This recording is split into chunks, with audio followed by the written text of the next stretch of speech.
Welcome to the Anything Goes podcast. I am Kombat AllStar, and this week we're not actually going to have Random Girl with us. She's actually asleep. So yeah, she's not going to be here with us. She wasn't here with us last time, but it's okay. Combat Man's here. Man, Injustice 2 is coming, and it's coming next week. And man, there's been so much hype over this game. It's crazy. It's weird because NetherRealm usually they usually come out with a game that's I think around March, April, and this one's been pushed back. Is so far it's crazy. So extra hype for this game. It looks like there's a lot going into it. A lot of course, a lot of DLC. Everyone was talking about the DLC.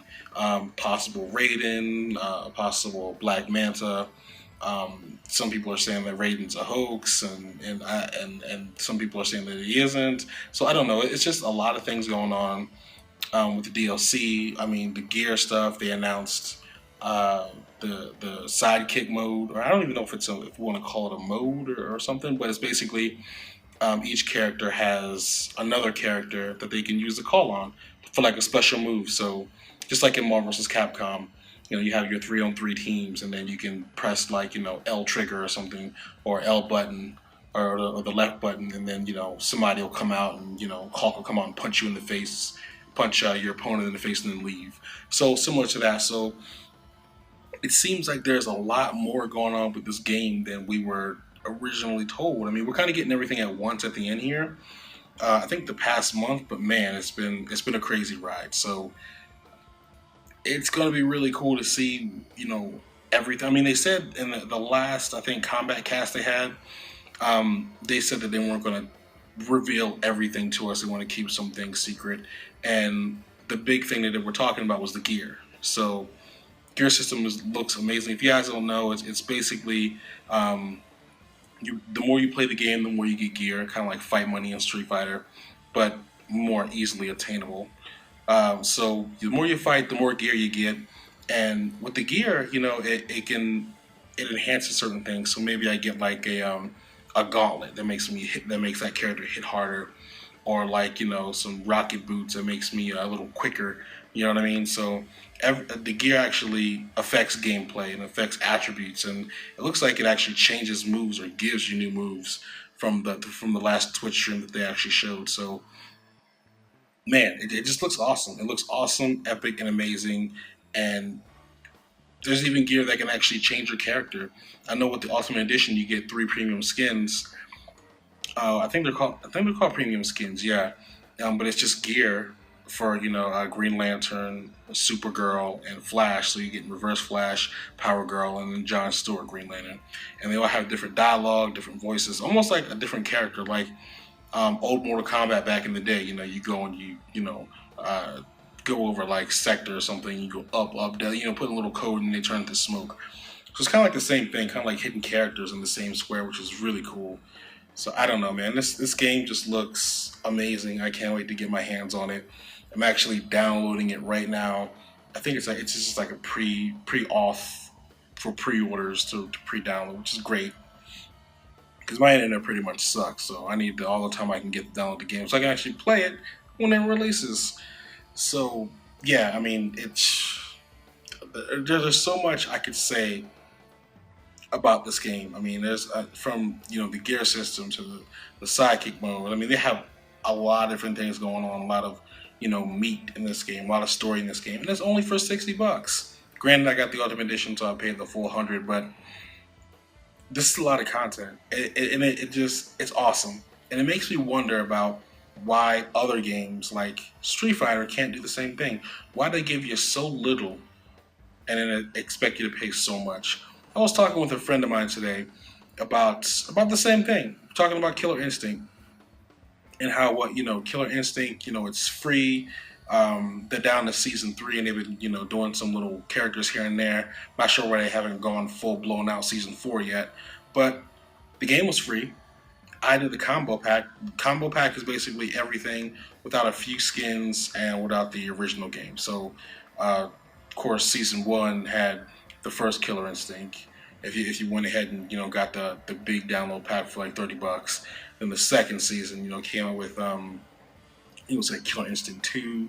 So I mean, every one of the packs come with extra stuff. But if you just want the fighters like me and the arenas and everything but like the original game, or like the old school games, you go ahead and get this. So I went ahead and did the combo pack. To this day, I've spent $65 on this game, and already the roster is so much bigger than Street Fighter Five. There's way more to do. I mean, between Shadow Lords, single player, there's just so much to this game, and I've literally paid face value. I paid, $65. That's what, we'll say the price of the game, price of a normal fighting game, and taxes. If I got it from Amazon, taxes and shipping, but I paid, as much as any other game, and I got so much more content than what, Street Fighter's doing. So I don't know what Capcom's doing. I know the new Marvel vs. Capcom is coming out.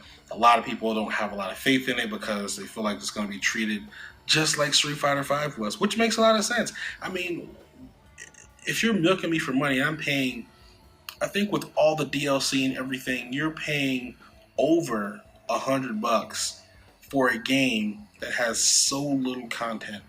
And I've been picking it up as it comes out on sale and everything, at a fair price, because Street Fighter's a fun game. No one's gonna knock that. It's a fun game. It's Street Fighter. So if the price is right, I'll go pick it up, and that's what I'm waiting for. The first sale came. I got the first DLC pack with those characters and everything. The second DLC pack is ridiculous. It's like $30 for. It's just not good. I mean, there's no content there, so I'm gonna wait for a sale for that. But if a game like Killer Instinct or a game like Mortal Kombat or a game like Injustice can get you the value for your money, why can't Capcom do this? I don't understand it. And maybe it's an American thing, because again, Killer Instinct, made by American companies. Microsoft owns the IP, of course. But which is also American. But the developers changed hand twice, and both developers were American. Same thing with Mortal Kombat, or NetherRealm Studios in Chicago, and then they also do Injustice. So yeah, I mean, it feels like it's an American thing. They understand the value. I mean, it's no surprise why these games sell so well, because they give you so much content. They give you so much goodness. It's like, why would you not? How would you not? You know what I mean? So I don't know. It's been awesome. It's been. I can't wait to play this game. Since it's just me talking. Of course, you guys have been seeing the video of the gameplay of Injustice right now. But man, it's awesome. It is awesome. I am a little curious to see what they're going to do next as far as the other DLC, because we got Shadows. I've seen a bunch of YouTubers, a bunch of people talk about who these could be. Is it Beast Boy back there? Some people, just all kinds of weird theories. Another one, I think there's one girl shadow figure, and everyone's kind of clamoring over that one. Who's that one going to be? Is it going to be the Vixen, which I really want to be? Is it going to be Mira, Aquaman's wife? So I mean, there's a lot of different speculations over it and who it's going to be. My big question is, where is Martian Manhunter? Now, the first Injustice game, no Martian Manhunter. He was in the background. People wanted Martian Manhunter to the point. I mean, I was one of those people. I made my voice super loud, and Ed Boon, bless his heart, he went ahead and he did it. The game, the DLC isn't on the disc like what Capcom does. They actually create it after feedback. So awesome that they did that with the first game. We got Martian Manhunter. And you figure, people that were DLC or people that were in the game will be on the main roster, but no. There's no Martian Manhunter. Maybe there will be. Maybe if we made a big enough stink about it, they'll come up with, an Injustice Pack 2 after all the 9 DLC characters that it comes with. Or maybe one of the characters is already going to be Martian Manhunter. No one has guessed. There's one big kind of bulky character. People have guessed that it's Azrael. People have said that it could be Spawn. Anybody that could, either that can make their cape kind of bigger and make that silhouette make more sense, or just a big bulky brute kind of character. People are guessing, but it would be awesome if it was Martian Manhunter. I don't know why he would be DLC again. At this point, you figure he'd be on the main roster. And how come Martian Manhunter gets no play? They stick him on. He's always the side dude. He's the side dude in Justice League. He's a side dude in what was it? I think Justice League of America, which was Amanda Waller's crew. He was a part of another group, which he was a side dude. He had an ongoing series that turned into, I think, a 9-issue miniseries, which totally ticked me off. They came out a couple years ago. They constantly do this to this guy. He was a founding member. Okay, if you guys don't know your history, there's been a couple of variations of the Justice League, a couple of variations of the Justice League of America, but in most of the variations of the Justice League, Martian Manhunter was the founding member. Martian Manhunter was the one that the government found. There's different stories, and I know in Justice League Frontier, for example, the government found the Martian. I think it took place in like the 1950s or something. So the eyes were all on Mars. So they went and they ended up discovering him. I'm not going to ruin the movie through some unfortunate events. Him trying to get back to Mars. They kept him held up. They questioned him. They found out that he was a good dude, and then he ended up forming the Justice League. So he was a founding member of the Justice League. Same thing in Justice League Unlimited, or in the old cartoon, not the cartoon, animated series. My bad. So the old animated series, Justice League, which ended up turning into Justice League Unlimited by season 2 and 3, but. Or was it 3 and 4? I think the first 2 were just Justice League and then 3 and 4. Anyway, he was a founding member. You know what I mean? He's the one who brought all those guys together to fight the big fight. And then after that, they became the Justice League. So someone who's so instrumental and so important to the Justice League, which the Justice League is the most important collection of heroes in the DC universe, much like the Avengers for the Marvel universe, even though they're kind of a cheap ripoff of the Justice League, let's be real. Someone who's so important, so instrumental to the Justice League, they treat like he doesn't matter. I don't get it. Why is he not in the Justice League movie? Why is he not in the Injustice game, Injustice 2 game yet? I don't get that. I don't get how you treat someone who's written so well, has such an interesting story, such an interesting. Oh man, okay, so like Aquaman, for example, he has a deep story, deep mythology. I mean, he has a whole world, just like Green Lantern has a whole world. There are certain heroes where it's like, okay, Batman is in the city, Superman is in the city, but Aquaman has this whole other, literally can be considered a whole nother world where there's different creatures, different characters, just like Green Lantern, a whole universe. You know what I mean? Different creatures, different planets, different. It's so deep, and the mythology is there. And Martian Manhunter is the exact same way. He has just the deepest, richest story with his planet not being really dead, the white Martians, the war that they had, the civilization, about how they spoke through telepathy and how there were no secrets. It's just such a deep story that no one has gone in and just flushed out and made amazing. And it would, man, if they would just, if DC would just take the time, focus on a solo comic with this guy, give this man maybe his own TV show on Netflix, or maybe his own movie, at the very least his own movie. I mean, come on. I mean, Jonah Hex got a movie, and Jonah Hex isn't even that cool. But yet, Martian Manhunter can't get a movie? I don't get that. I don't get that. So, I digress. Martian Manhunter is an amazing character. He should have definitely been in Injustice. As a main roster, main character, definitely should have been in there. He should have definitely been in Injustice 2 on the main roster as a main character. Guys, this is common sense. Why is this guy not in the forefront of your thoughts? I mean, he should be there, right up there with Superman, right up there with Wonder Woman. He's one of the Trinity, you know what I mean? Not one of the Trinity, but that's Batman, Superman, and Batman. But he is one of the most important people in the Justice League. And I don't